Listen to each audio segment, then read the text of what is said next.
Hello दोस्तों, कहानी की इस नई सीरीज में आप सभी का स्वागत है। आज की इस कहानी का नाम है पति से प्यारा देवर। मोनिका की शादी को 1 साल हो चुका था। मोनिका की अरेंज मैरिज थी, इसलिए उसे अशोक पसंद नहीं था। मोनिका अशोक की तरफ ज्यादा ध्यान नहीं देती थी। मोनिका का सारा ध्यान हमेशा अपने देवर सुमित की तरफ ही रहता था। अशोक, मम्मी, मोनिका कहाँ है? दिखाई नहीं दे रही? माँ, पता नहीं, अभी तो रसोई में थी। बोल रही थी कि आज खीर बना रही है। तुम्हारा खीर खाने का बहुत मन है? तुमने उसे ऑफिस से फोन कर दिया था कि आज खीर बना देना। अशोक, मैंने तो कोई फोन नहीं किया। अच्छा चलो कोई बात नहीं, अगर उसने इतने प्यार से बनाई है तो खा लूंगा। अशोक आवाज लगाते हुए, मोनिका, मोनिका कहाँ हो? सुमित के कमरे में। मोनिका, क्या बात है देवर जी? आपने अभी तक खीर को टेस्ट भी नहीं करके बताया कि कैसी है। मैंने इतने प्यार से आपके लिए खीर बनाई थी। आपको खीर में किशमिश पसंद है, इसलिए मैंने ढेर सारी डाली है। सुमित, थैंक यू भाभी, आप मेरा कितना ख्याल रखती हो। काश मेरी फ्यूचर वाइफ भी आपके जैसी हो। मोनिका, आप जब इस तरह से मीठी मीठी बातें करते हो ना तो मुझे बहुत क्यूट लगते हो। जी तो करता है आपको गले से लगा लूं। सुमित, भाभी, आपकी मजाक करने की आदत मुझे समझ नहीं आती। मोनिका बात पलटते हुए, अरे हाँ, मैं तो मजाक कर रही थी। चलो अब आप खीर खाओ। लगता है अशोक मुझे आवाज लगा रहे हैं। मैं उनकी बात सुन लूं? ये भी आते ही शोर मचाना शुरू कर देते हैं। अशोक अपने कमरे में ही था। मोनिका कमरे में जाती है। मोनिका, क्या बात है? इतना चिल्ला क्यों रहे थे? बोलो, क्या काम है अशोक? बस ऐसे ही। तुमने मेरे लिए खीर बनाई, ये देखकर मुझे बहुत खुशी हुई, इसलिए तुम्हें थैंक यू बोलने के लिए आवाज लगा रहा था। मोनिका, तुम्हारे लिए नहीं बनाई वो खीर मैंने अपने प्यारी देवर जी के लिए बनाई है। देवर जी को मेरे हाथों की खीर बहुत पसंद है ना, इसलिए। अशोक, ओह अच्छा अच्छा, चलो ये भी अच्छी बात है। भाभी हो तुम उसकी, अपने देवर की पसंद का ख्याल तुम नहीं रखोगी तो और कौन रखेगा? अशोक इस बात से अनजान था कि मोनिका के मन में आखिर क्या चल रहा है। सुमित के मन में ऐसा कुछ नहीं था। वह तो यही समझता था कि उसकी भाभी वैसे ही उसका ख्याल रखती है, इसलिए उसने कभी इन बातों पर ध्यान ही नहीं दिया। मोनिका अक्सर सुमित के आसपास घूमती रहती। सास को सारी बात समझ में आ रही थी। एक दिन, मोनिका, देवर जी, ये देखो मैं मार्केट गई तो ये शर्ट पसंद आ गई। सोचा अगले हफ्ते आपका जन्मदिन है तो आपके लिए ले आई। ये शर्ट आपके ऊपर बहुत अच्छी लगेगी। चलो अब पहन कर तो दिखाना। मैं भी तो देखूं मेरे प्यारे देवर जी इस शर्ट में कैसे लगते हैं। माँ, मोनिका बहू, तू अशोक के लिए कुछ नहीं लाई? कल उसका भी तो जन्मदिन है ना? मोनिका अपनी सास की बातों को सुनकर घबरा जाती है, क्योंकि सचमुच वो अशोक का जन्मदिन भूल चुकी थी। उसे तो सिर्फ सुमित के जन्मदिन का इंतजार था। वो बात को पलटने लगती है। मोनिका, हाँ मम्मी जी, मैंने एक शर्ट पसंद की है। शाम को अशोक को अपने साथ ले जाऊंगी तो वो भी एक बार पसंद कर लेंगे, तभी सोच रही थी हाथों हाथ खरीद दूंगी। सुमित, थैंक यू भाभी, ये शर्ट मुझे बहुत पसंद आई है। मेरे जन्मदिन का सबसे पहला गिफ्ट आपने ही दिया है। माँ, मन में मुझे सब पता है, बहू तेरे मन में क्या चल रहा है? मुझे अब इसका हल जल्द ही ढूंढना होगा।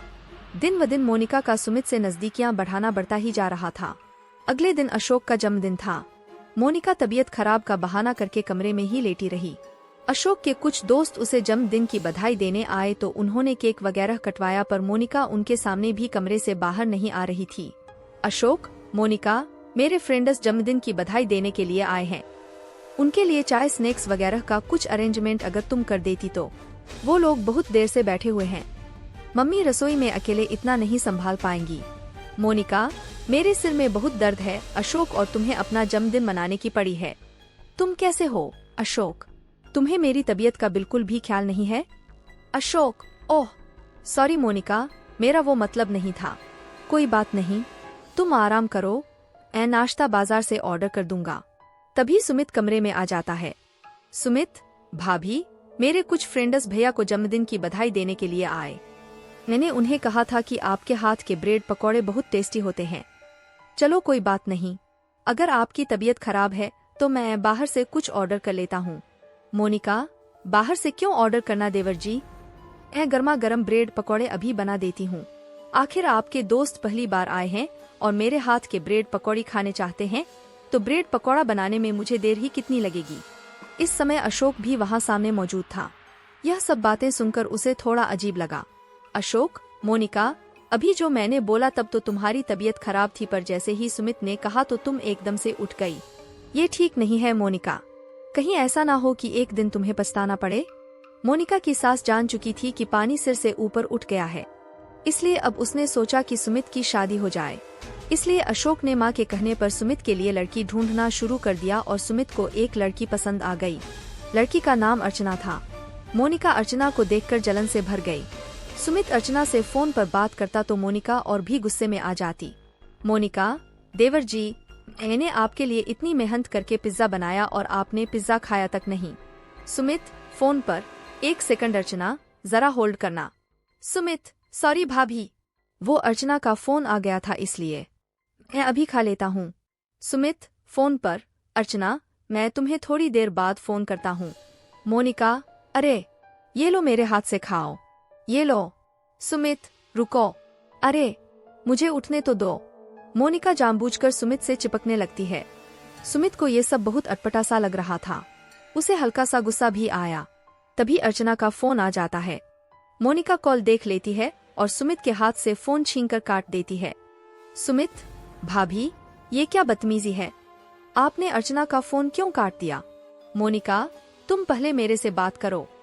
मैं तुम्हारे आगे पीछे घूमती हूँ, तुम्हारे लिए इतना सब करती हूँ और तुम मेरी तरफ ध्यान देने की जगह जो अभी तक तुम्हारी वाइफ बनी ही नहीं है उस पर ध्यान दे रहे हो। सुमित, मैं आपका बिल्कुल भी मतलब नहीं समझ पा रहा हूँ। आप हटो, मुझे अर्चना से मिलने जाना है। हम दोनों एक रेस्टोरेंट में मिल रहे हैं, इसलिए मुझे अभी जाना है। मुझे देर हो रही है। कुछ दिनों में सुमित और अर्चना की शादी हो जाती है।